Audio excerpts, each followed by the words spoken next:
Presta atenção. Verdade, eu colaboro com o que os dois colegas falaram, que pelas pesquisas eleitorais publicadas essa semana, Romeu Zema manteve-se estável.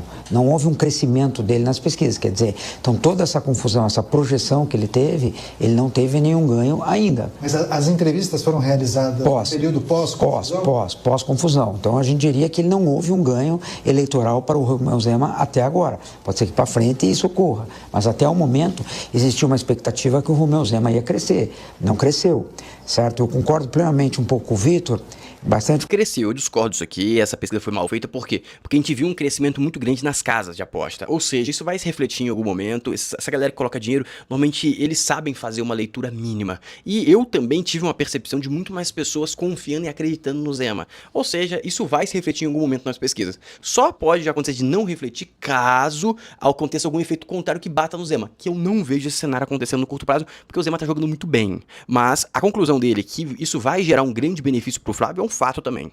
O Vitor, quando ele diz o seguinte, que o grande beneficiário foi o Flávio Bolsonaro, que eu não tenho dúvida, porque quando ele vai para o embate com o STF, quem mais sofre é o Lula e o grande beneficiário é o Flávio Bolsonaro.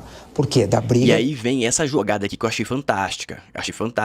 Olha o que o Zema coloca aqui. Zema cogita abrir mão do Alvorada, se eleito. Não faço questão de um palácio. Ou seja, o homem realmente está fazendo um discurso de austeridade, que foi o mesmo discurso que elegeu ele em Minas Gerais e ele aplicou. E ele pegou e aumentou muito o salário do governador. E aí a gente começou a bater nele. Amigo, mas só um detalhe, tá? Eu aumentei o meu salário, isso é a narrativa dele. Eu aumentei meu salário porque eu precisava contratar pessoas melhores para fazer uma gestão do Ministério da Saúde, uma gestão de projetos, uma gestão de infraestrutura, para a gente poder crescer o Estado mineiro. E como que eu vou fazer isso se o meu salário é o teto? E só uma observação, meu salário é doado integralmente. Então eu fiz um aumento, não foi para mim, porque eu não me beneficio, meu salário é doado integralmente. O Zema, para quem não sabe, é um cara muito rico, o patrimônio dele tá na casa dos 200, 300 milhões de reais. É um cara muito rico. Então 30, 40, 50 mil reais por mês não altera nada pro homem. E o homem, com esse discurso, elegeu Minas Gerais, e a gente sabe que o Estado de Minas Gerais é um estado do pêndulo ali, que normalmente quando pendula para a esquerda ganha, quando pendula para a direita ganha. Então é uma jogada muito boa,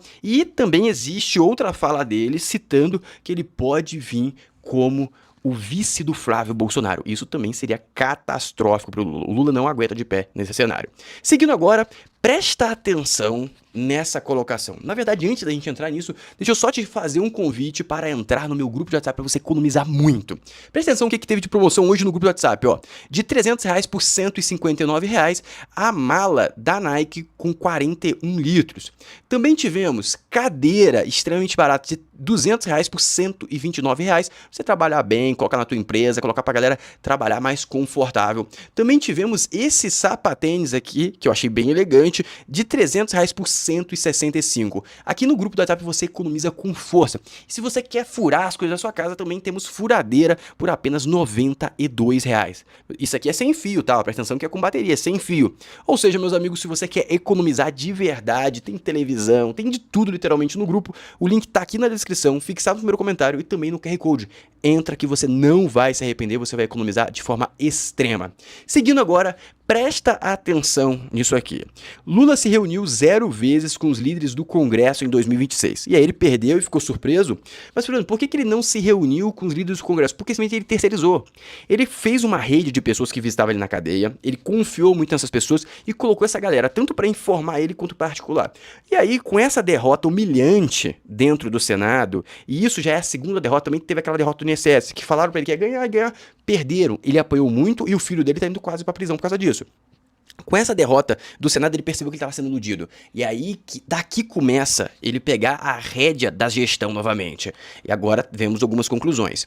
O governo acelerou emendas após marcação de sabatina, mas nem liberação recorde evitou a derrota. Ou seja, ele também ficou bem chateado porque ele gastou muito dinheiro, pagou e não levou. E ele foi avisado. A Alcolumbre avisou a Lula em 3 momentos que Messias seria derrotado no Senado.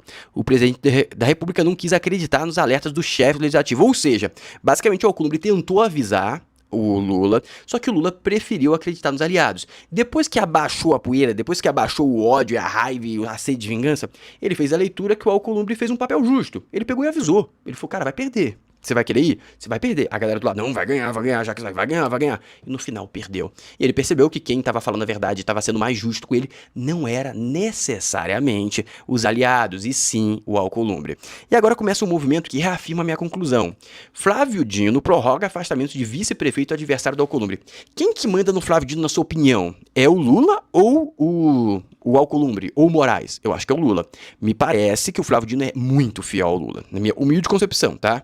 E ele faz um movimento para beneficiar o Alcolumbre, que na teoria seria o grande inimigo do Lula nesse exato momento, já que ele pavimentou a derrota humilhante do presidente, do presidente agora, com a derrota do Messias. Não faz sentido, certo? Então, isso aconteceu ontem. Vamos seguir agora que você vai conseguir entender minha construção. Aí vem essas manchetes. Ministro do STF com quem Messias tem se recusado a falar após derrota no Senado. Quem que é esse ministro? Exatamente, o Moraes, beleza?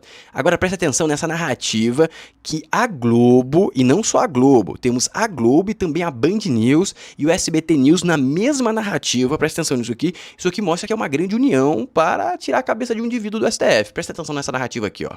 Que a Andréia Sadi publicou no blog dela essa manhã é uma apuração sobre os bastidores do que aconteceu depois no Congresso, depois do Congresso rejeitar ali a indicação do Jorge Messias. Dia antes, tá? Estamos falando de outra derrota, essa da indicação do Jorge Messias. Tá aqui, olha.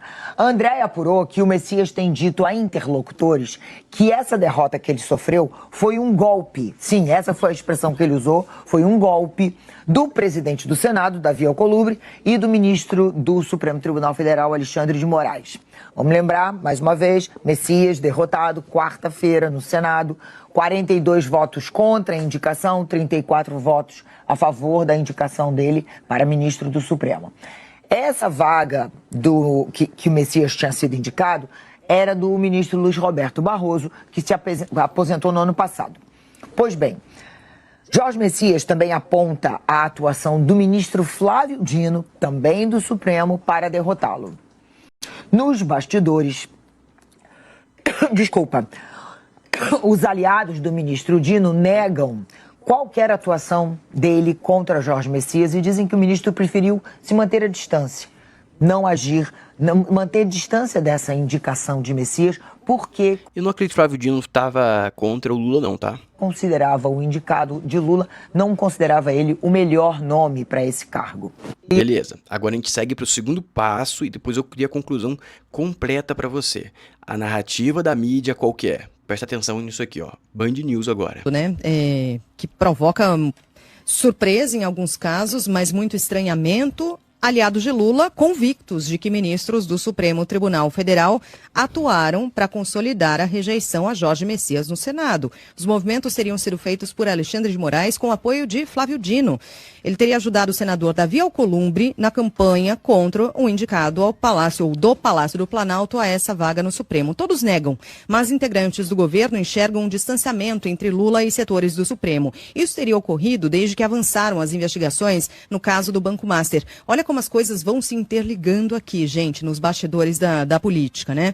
As apurações têm trazido à tona ligações de integrantes da corte, incluindo aí Alexandre de Moraes, com o banqueiro Daniel Vorcaro. Outro ponto de tensão é interno. Havia no Supremo um receio de que Jorge Messias se alinhasse à ala que defende a criação de um código de... Ou seja, estão querendo colocar o Flávio Dino contra o Lula. Eu acho que não vai dar certo porque o Flávio Dino tem uma entrada e uma conversa muito próxima com o presidente. Já colocar o Moraes contra o Lula faz total sentido porque o Lula precisa colocar alguém como culpado do Banco Master, afastando ele dos escândalos de corrupção e reforçando a conexão com o Bolsonaro. Porque se ele enterra o Moraes falando, olha só, aqui a gente não passa a mão na cabeça de ninguém, o Moraes me ajudou, mas agora tá preso. E também ele consegue libertar o Alcolumbre de tabela. O Alcolumbre gera algum crédito do Alcolumbre para ajudar ele nesse ano eleitoral. Ou seja, a construção que o Lula tá fazendo nesse exato momento é possivelmente arquitetar uma armadilha para enterrar o Moraes, entregar um senso de justiça para a população, fazer um bom agrado